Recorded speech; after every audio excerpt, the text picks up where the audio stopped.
Hola, yo soy Horacio Pérez y esto es Investigando la Investigación, un podcast donde investigamos cómo investigan los investigadores, tanto en la academia, industria, independientes. Todo ello mediante entrevistas y debates abiertos, técnicas y estrategias para mejorar todas las partes del proceso investigador y, no menos importante, opiniones abiertas que espero llamen tu curiosidad y te hagan también reflexionar.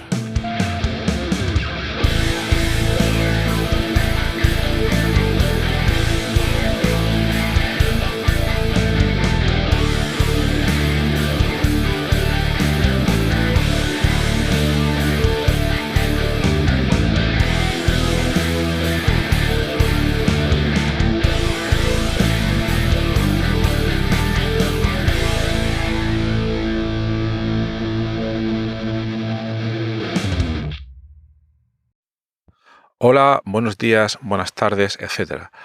Hoy seguimos con esta serie de herramientas de inteligencia artificial que nos pueden ayudar en nuestra investigación. Bien, en el episodio número 1 de esta serie comenté un poco las generalidades de todas estas herramientas. En el episodio número 2, que fue el anterior y cuyo número es, si no me equivoco, el 233 del podcast, estuve hablando de varias herramientas en concreto y de cuál es la filosofía o la manera, mejor dicho, en la cual podemos utilizar dichas herramientas. Y me centré en algunas de ellas. Y hoy me voy a centrar solo en una de ellas, la cual os voy a comentar, probablemente no la conocierais, y también voy a hablar un poco sobre todo lo que hay en torno a ella, porque creo que es importante. Es decir, no solo la herramienta en sí, sino el cómo nos enfrentemos a su uso, porque es bastante relevante y también va a ser útil y aplicable y extrapolable a muchas otras herramientas de este tipo que están surgiendo muy rápidamente de la noche a la mañana. Bien, pues sin más dilación vamos a la herramienta de hoy. Y por cierto, os recuerdo, si queréis comentar, tenéis dudas sobre todas estas herramientas, os podéis venir a nuestra comunidad de investigadores en la siguiente dirección web, que es Horacio, ya sabéis que es con H y con C, por favor, horacio-ps.com/comunidad. Y ahí discutimos sobre todos estos temas y hemos abierto ahora un canal, grupo, llámalo como quieras, exclusivo para el uso de herramientas de inteligencia artificial en investigación. Bien, pues vamos a por la herramienta de hoy. Esta herramienta se llama Jenny de Jennifer, como Jennifer López, y la podéis encontrar en la siguiente dirección, jenny.ai, es decir, lo voy a deletrear para que quede claro, jenni.ai. Bien, ¿qué es lo que nos puede hacer esta herramienta? Bien, pues primero voy a comentar brevemente cómo funciona. Pues en su versión gratis, porque tiene también una herramienta de pago, y el que quiera tener más potencia, pues tiene que pagar. Esto es así, ¿vale? Pues entonces lo que hace es lo siguiente. Nada más te llegas a la herramienta, tienes que registrarte, etcétera.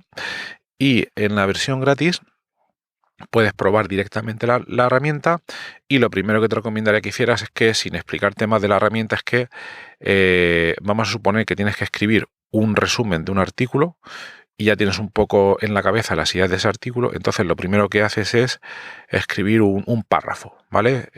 Un párrafo sobre el resumen. Bien, en este trabajo vamos a investigar las razones de bla, bla, bla, bla, etcétera. Punto. Y te esperas un segundo.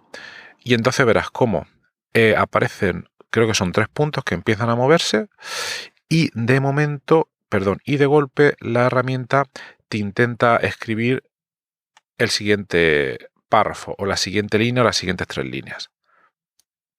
Es impresionante, ¿no? Bien, te escribe esas 3 líneas y te dice: si te gusta lo que te sugiero a continuación para que escribas, simplemente dale al cursor derecho y lo aceptarás. Entonces, si te gusta esa sugerencia, pues le das, y si no te gusta, pues al menos te puedes quedar un poco pensativo, pensativa, etcétera.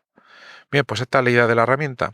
Es una herramienta en la cual tú empiezas escribiendo sobre el tema que te interese desarrollar para tu artículo, y la herramienta te va sugiriendo cómo completarlo. De hecho, en teoría, yo no lo he probado, pero en teoría podías escribir páginas y páginas siguiendo las recomendaciones de esta herramienta de inteligencia artificial. En teoría puedes hacerlo, ¿vale? Ahora vamos con los pros y los contras de la herramienta. Bien, los pros sería que la herramienta es muy fácil de utilizar y bastante intuitiva. Y yo entiendo, he mirado en la web, pero no veo la información de manera totalmente clara por ninguna parte, que lo que hace la herramienta por debajo es coger tu texto y por debajo escribe a ChatGPT, o mejor dicho, a la herramienta sistema método que hay por debajo de ChatGPT, que es GPT-3 o GPT-4, imagino que será GPT-3, porque el 4 todavía no está accesible para todo el mundo y su precio es mayor. Entonces, lo que hace es, por debajo, llamar a GPT-3, le pasa tu texto y le dice, oye, complétame esto de manera que sea, que tenga sentido el texto en conjunto, ¿no? Le pasa algunos prompts, algunas instrucciones, pero eso a ti te tiene que dar igual. Y GPT-3 le devuelve por debajo un texto y ese es el que te presenta en pantalla como continuación de lo que tú has escrito previamente, ¿vale? ¿Por qué te estoy contando todo esto? Porque te estoy dando un truco muy, muy importante si no te has dado cuenta todavía, y es que tú puedes hacer esto ya con ChatGPT, ¿vale? Es decir, tú también, en lugar de irte a esta herramienta, podrías escribir un primer párrafo en ChatGPT y luego decirle, oye, ¿me puedes hacer una sugerencia de cómo completarías con 3 líneas el texto que yo he escrito? Y el resultado prácticamente debería ser el mismo. En cuanto a calidad, lo conciso que es el texto, etcétera, ¿vale? Este Jenny.ai lo que hace es que si no tienes todos estos conocimientos técnicos, que tampoco son muchos, pues te facilita muchísimo el proceso. Entonces, el pro es que mediante la versión gratis puedes empezar a hacer cosas, aunque estás limitada por el número de veces que aceptas esas sugerencias. Cada vez que aceptas las sugerencias de completar texto, el sistema consume una serie de, no recuerdo con qué palabra lo decía, tokens, etcétera, y la versión gratis entonces pues la agotas enseguida. Si quieres tener mayor cantidad de tokens o poder trabajar con mayor número de sugerencias, pues tienes que pagar. Te vas a la página de pagos y ahí tienes, pues dependiendo de cuánto vayas a utilizar la herramienta, pues ahí tienes una cantidad de tokens, etcétera, etcétera. Ese es uno de los contras que hay que pagar. Pero bueno, como comentaba antes, tenéis que hacer a la idea que si queréis utilizar herramientas o servicios que tengan un valor importante, pues tenéis que pagar. Y esto es así, ¿vale? Entonces, lo de que haya que pagar no lo pondría como algo en contra, ¿no? Pero algo que hay que tener en cuenta. El contra importante que hay que tener aquí es que no os podéis fiar 100% de la herramienta y tampoco podéis escribir un texto completamente autocompletando lo que os dice la herramienta. Por varios motivos. La inteligencia artificial generativa aquí detrás de estas herramientas está muy biased, que diríamos en inglés, en español diríamos, está muy sesgada, a veces no por lo que tú estás escribiendo, sino por muchas otras cosas que está viendo o procesando en tu texto. Entonces te podría llevar por caminos que no son los que te interesan, por una parte. Otro contra es que si te acostumbras a partir de ahora a utilizar únicamente este tipo de herramienta de inteligencia artificial, va a llegar un momento en que cuando tengas que escribir algo a pelo no vas a saber lo que hacer. ¿De acuerdo? Pero diría que el mayor problema es el primero que te he comentado, ¿vale? Que la herramienta te puede llevar por direcciones que no te interesen o que están totalmente fuera de lo que quieres escribir. Por tanto, antes de ponerte a escribir a pelo, te sugeriría que tengas un esquema con viñetas, bullet points, de qué es lo que quieres escribir, un esquema de tu artículo, ¿vale? Simplemente las ideas principales, es decir, primero una sección que se llame introducción, segundo una introducción que se llame estado del arte, tercero una de métodos, etcétera, etcétera. Y dentro de cada una de esas secciones, pues que tengas simplemente 2 o 3 palabras de cada uno de los puntos que quieres tratar. Por ejemplo, en la introducción dices media página hablando del gran problema de X, de que las células se multiplican mucho o poco o de lo que sea. Y ya sabes de qué tiene que ir ese párrafo. Entonces ya ahí puedes, en mi opinión, irte a la herramienta y empezar a escribir un texto sobre ese tema, ¿vale? También, obviamente, puedes combinar esta herramienta con lo que te comenté en el episodio anterior, que no lo voy a volver a repetir, pero puedes coger un texto bastante pulido que hayas generado con las herramientas que te comenté en el episodio anterior, ese párrafo te lo traes aquí y le dices que te lo complete. O que te dé, mejor dicho, una sugerencia para completarlo. Y a ver qué es lo que te dice. Entonces, no siempre tenemos por qué aceptar esa sugerencia. Otras veces puede ir en una dirección totalmente contraria de la que queremos hablar. Y otras veces lo que nos dice puede ser una sugerencia para que pensemos un poco en lo que queremos decir y que lo escribamos nosotros. Entonces yo pienso que ese es el verdadero valor de esta herramienta, ¿de acuerdo? Por tanto, mi sugerencia sería, y tal y como la estoy utilizando yo, que utilices este tipo de herramientas cuando ya vas avanzando en tu texto, no desde cero, no lo utilices nunca desde cero porque te puede hacer errar bastante. Pero cuando te encuentres un poco atascada en el texto, ya tengas un párrafo bastante avanzado y no sepas por dónde seguir, puede ser una forma muy interesante de desbloquearte, ¿vale?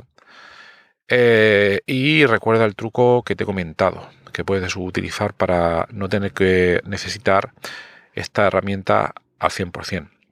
Bien es cierto que es cómoda y también bien es cierto que para textos más ligeros, de los cuales no te dependa la vida, pues te puede servir bastante para completar una primera versión de manera muy rápida. Cuando te pilla muy cansado, cansada, no sabes lo que escribir, necesitas un primer párrafo de manera rápida, pues puedes utilizar esta herramienta. ¿De acuerdo? También mencionar que ahora mismo hay mucha gente que está utilizando y repitiendo hasta la saciedad todas estas herramientas, todas estas ideas. Entonces es posible que te encuentres en los siguientes días clones de esta idea con diferentes tipos. También comentarte una cosa muy interesante que tiene esta herramienta y es la capacidad de incluir citas. ¿De acuerdo? Vale, tienes tu primer párrafo de lo que quieras y quieres insertar una cita, entonces pones el símbolo arroba y intentará decirte algunas referencias que puedes utilizar. La verdad es que no funciona muy bien ahora mismo. No te recomendaría utilizarlo. A mí, con algunos casos que he probado, me ha fallado bastante. Me ha dado referencias que no tienen nada que ver. No lo utilizaría. Es también bastante razonable y esperable que en el paso de las próximas semanas esto vaya a funcionar bastante mejor. Pero como te comentaba en el episodio anterior, tú debes también conocer cuáles son las referencias más importantes en tu campo. Incluso deberías tener ya esos artículos guardados en alguna herramienta como Zotero, etcétera, de tal manera que tú ya sepas la referencia que necesitas ahí, ¿vale? Bueno, entonces nada más. Espero que te haya resultado interesante y lo importante es que practiques la herramienta y que independientemente de todo lo que te estoy comentando yo, tengas tu propia opinión y que veas si se adapta o no a tu manera de trabajar. ¿De acuerdo? Y bueno, pues nada más, que tengas un maravilloso día y hasta luego.